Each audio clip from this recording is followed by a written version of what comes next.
What's going on, everybody? Welcome back to the channel. Thanks for tuning in to Marvin, Matt, and Music. Another episode. We're here going to give you a new album review. This is CJ Fly, Rude Boy. Now, this album came out in 2020, but me and Matt both hadn't listened to it, so we decided to give it a listen and give you guys our thoughts. Second studio album, and I would say this album is a lot more about his roots, his upbringing around New York, Flatbush, and you can hear a lot of Jamaican and Caribbean influence on this album, seeing how that's where his parents immigrated from. He has a track dedicated to his parents named Struggles. You can hear all about the struggles his parents went through, dealing with racism and just trying to secure their place in America, coming to America, their own coming to America story. Static Selecta, I'm pretty sure he was like the executive producer. He was behind the production on all the tracks throughout the album. I thought he did a really, really good job with it. He killed it on it. He had like great, consistent, vibrant production all throughout the project. It had that like classic New York Beast Coast boom bap style. It had a lot of those like record scratches all throughout the project. That sounded really good. It was very reminiscent of Before the Money by Joey Badass, which Static Selecta also helped on. I thought his production was very cinematic. It helped set the scene. I really liked the use of the saxophone, of the piano, of the overall like jazzy vibe of the project. We have a couple highlight tracks. One of my favorite tracks would have to be the album title track, Rude Boy, with Joey Badass. It's just a fun, playful song, enjoying themselves. And as well as the Pros, the last song on this album. That posse cut at the end of the album, the Pros, that one, each member, each feature brought it to the table.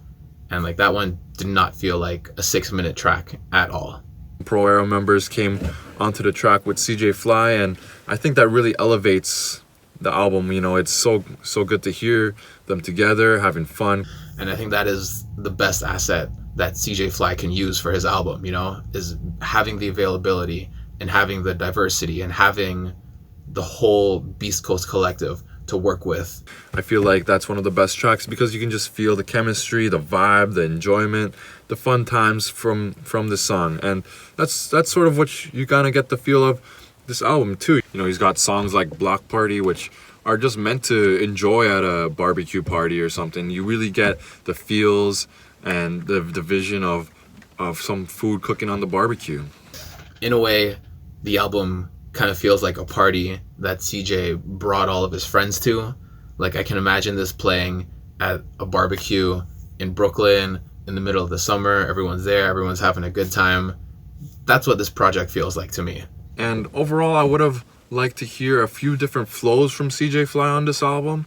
It seems like he's delivering in the same way, which can work for a while, but you do need to switch it up from time to time. Like on the song Jocks, I kind of enjoyed it because he started delivering the song sounding like DMX, rest in peace DMX. Came in very aggressive, very like strong with his bars, That song stood out to me because he changed up his flow. All the other songs he's kind of going with the same flow, which, like I said, it's good sometimes, but for a full album, you should be trying to diverse it a little bit. Another thing that I really liked on this album was CJ's storytelling on the songs. He does a good job of like articulating his life and his experiences, talking about his family, talking about what he went through growing up. As he was talking about his life experiences, it felt like I was just watching them in my head, and that ties back to the whole cinematic feel of the album. Overall, I thought it was like a solid album. Everything tied together really well. Everything worked together really well. But with that being said, I thought everything was good, but I wasn't really impressed by anything specific. But overall, this album didn't blow me away. It is a pretty cool, chill album, so I would have to give this maybe like a 6. I'll listen to it, I'll bump it from time to time, but I'm not constantly going back on repeat listens for this album. I thought everything was good, but I thought nothing was great.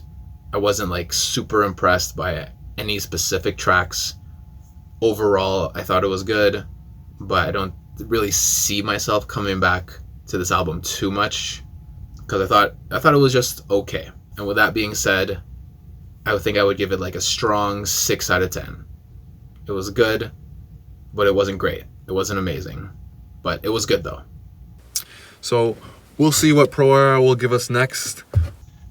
This is 5 Minute Reviews by Marvin Matten Music. Peace.